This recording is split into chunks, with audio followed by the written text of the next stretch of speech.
संस्थान। आज दुखद बात यह है कि भारत के युवा समाज विपन्न की राह पर खड़े हैं। भारत सरकार की गलती से बेरोजगारी चरम सीमा पर 92% जनता सरकारी आर्थिक स्रोतों से बाहर हो गए, मृत्यु के कगार पर खड़े हैं।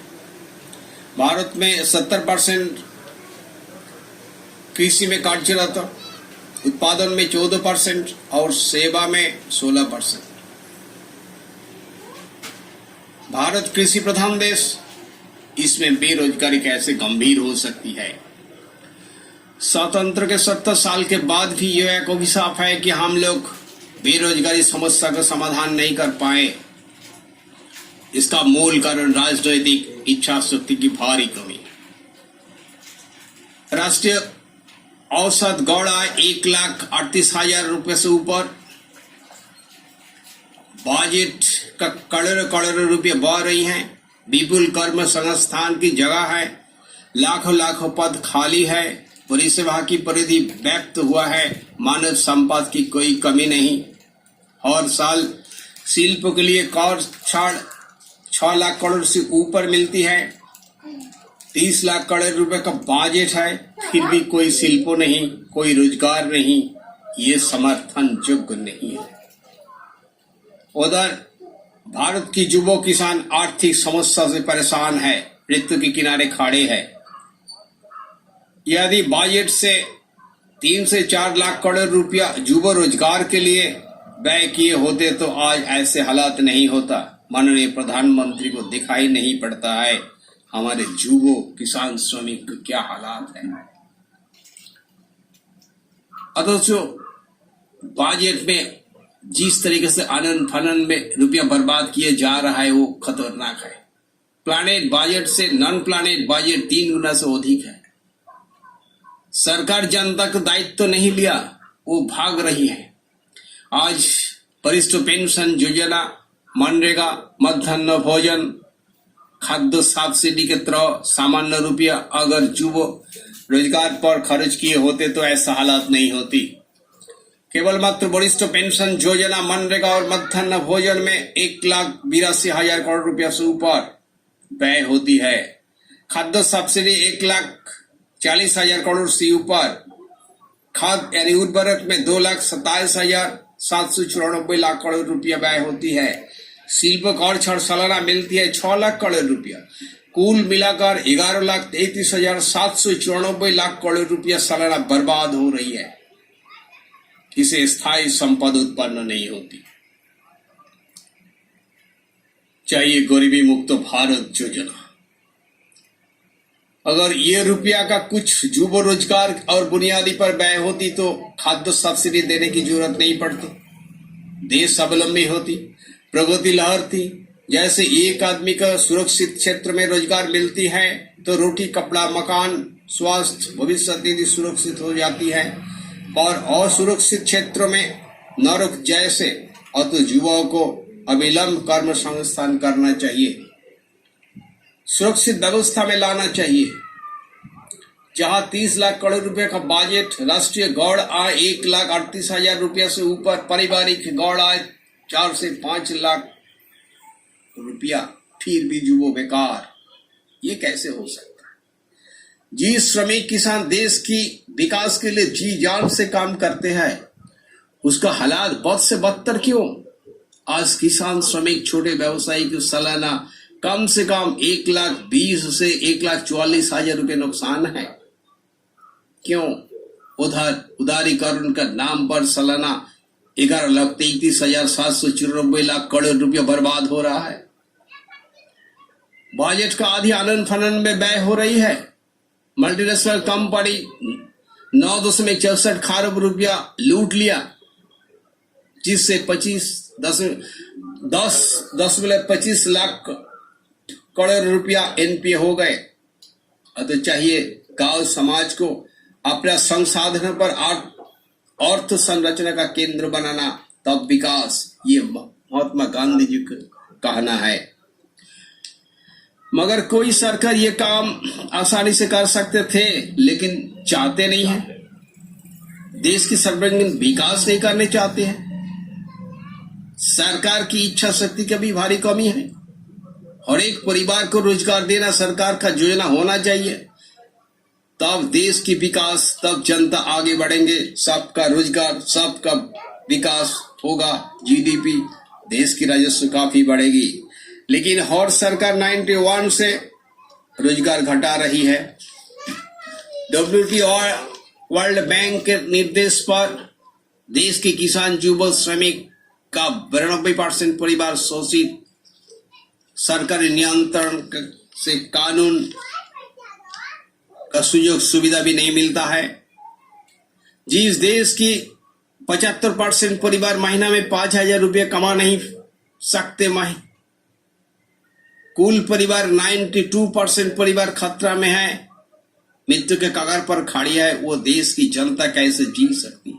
इसका पता सरकार के पास नहीं है। सरकार के मालूम नहीं है देश में दरिद्रता कितनी भयंकर है। उधर जिस देश में जनता अधिक सुरक्षित व्यवस्था में है, वह अधिक संपन्न, अधिक विकसित, जैसे England, America, Canada, France, Italy, Spain, German, China, Singapore भी।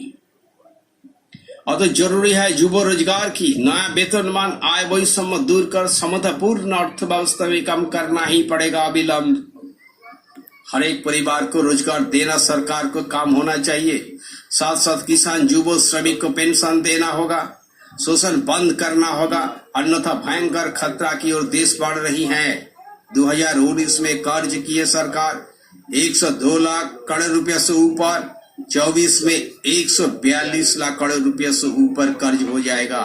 ये क्या है प्रधानमंत्री जी? देश कैसे आगे बढ़ेंगे? देश में कर्ज तो 50 करोड़ और कुल परिवार है 25 करोड़, यानी हर परिवार से 2 आदमी भी काम करते हैं, फिर भी गरीबी काम होने के नाम नहीं है। कारण क्या है? कारण शोषण तंत्र, लूट तंत्र, भ्रष्ट तंत्र। भारत में गणतंत्र कहाँ? ये तो लूट तंत्र है और भ्रष्ट शोषण तंत्र है। मगर श्रमिक शोषण बंद किया जाए, किसी में MSP और पेंशन लाभजनक मूल्य मिल जाए, तो साल भर में देश की तस्वीर बदल जाएगी, प्रगति लहरेगी। देश विकसित करने के लिए 90% जनता को सेवा में ले आना पड़ेगा। मगर वर्तमान प्रधानमंत्री और पूर्व प्रधानमंत्री का मंशा है भारत में 8 करोड़ जनता रहेंगे, बाकी जनता आर्थिक तंगी से मर मिट जाएंगे। उनका अधिकार भी अपनाने की क्षमता नहीं रहेगी। नहीं तो विख्यात अर्थविद होकर कैसे इस तरीके से और नियंत्रित अर्थव्यवस्था बहाल कर सकती है देश में? आज अनियंत्रित अर्थव्यवस्था साधारण जनता के जीवन से रोटी, कपड़ा, मकान, स्वास्थ्य, शिक्षा, रोजगार छीन लिए है। सरकार भूल गए गरीबी और बेरोजगारी देश और जनता को विपन्न करती है। महात्मा गांधी जो वादा किए थे, स्वतंत्र भारत में किसी के आंखों से आंसू नहीं आएगी। चंपारण सत्याग्रह यानी किसान आंदोलन, आज भी किसान मर रहे हैं। 100 साल के बाद देश की विकास के लिए मल्टीनेशनल कंपनी का कोई जरूरत नहीं, मगर गांधी जी को वादा कोई नहीं रखा, कोई निभाए नहीं। महात्मा गांधी जी के सपने की आत्मनिर्भर भारत आज दिग्भ्रांत राष्ट्र में बदल चुका है। केवल मात्र नेताओं के कारण जो नेता गांधी जी को श्रेष्ठ आसन में बैठ नहीं पाए, गोली से भून दिए गए, संविधान कमेटी भी नहीं रखा, वह कैसे देश की भला करेंगे? लाखों करोड़ शहीद के आत्म बलिदान का भारत आज दिग्भ्रांत WTO, वर्ल्ड बैंक, G20 के देश के पक्षधर बन गए। आर्थिक औपनिवेशिक बाद को बुला रही है, उसी का शर्त अनुसार उदारीकरण हो रहा है, अर्थनीति बदल रही है, फल भयंकर, जुबो बेकार, आर्थिक स्वतंत्रता विपन्न, इकोनॉमिक स्लो पॉइजनिंग हो रही है। आज अर्थनीति की तारीफ हो रही है। कौन सा अर्थनीति? जो अर्थनीति देश और जनता के गरीबी में ढकेल देती है उसकी। GST, स्मार्ट सिटी, 370, 35 से make in India, bullet train, clean India, Adarsh Gram Yojana, skill India, 3 तलाक, एलपीजी योजना, किसान पेंशन योजना, किसान कल्याण योजना, अगर इससे क्या होने वाले हैं? इससे क्या होगा? चाहिए कृषि, शिल्पों, रोजगार, शिक्षा, पुलिस, कानून व्यवस्था, राष्ट्रीय सुरक्षा, निर्वाचन आयोग को सुधार करने की जरूरत। चाहिए आर्थिक समृद्धि, रोजगार, भविष्य निधि, पेंशन, तब विकास। 74 साल में अनेक सरकार आए गए, मगर देश की युवाओं को आत्मनिर्भर नहीं बना पाए। 74 साल के बाद भी अगर जनता रोटी कपड़ा मकान के लिए मजबूर है तो विकास कैसे हुआ? राजनीति दुनिया का सबसे कठिन कामों से एक है, क्योंकि राजनेताओं के निर्णय से देश और जनता महान बनती है और उल्टा भी होता है। आज युवा विपन्न, रोजगार नहीं है, कृषि विपन्न, शिल्प विपन्न, कुटीर शिल्प विपन्न, श्रमिक शिशु विपन्न, सरकारी सेवा क्षेत्र में करोड़ों पद शून्य, पर सरकार की चिंता भिन्न। ऐसे देश कभी नहीं चल सकती, विकास हो नहीं सकती। आज देश की युवा, किसान, श्रमिक, बच्चे को क्या कोई भविष्य है? युवा किसान आज दौड़ ठक्कर खा रहे हैं। क्या भारत की यह हाल क्यों? भारत की युवा को यह हाल क्यों होगा? कौन सा नीति का फल? यह कौन सा अर्थनीति है जो देश और जनता को गरीबी में ढकेल देती है और एमपी एमएलए मालामाल हो रही?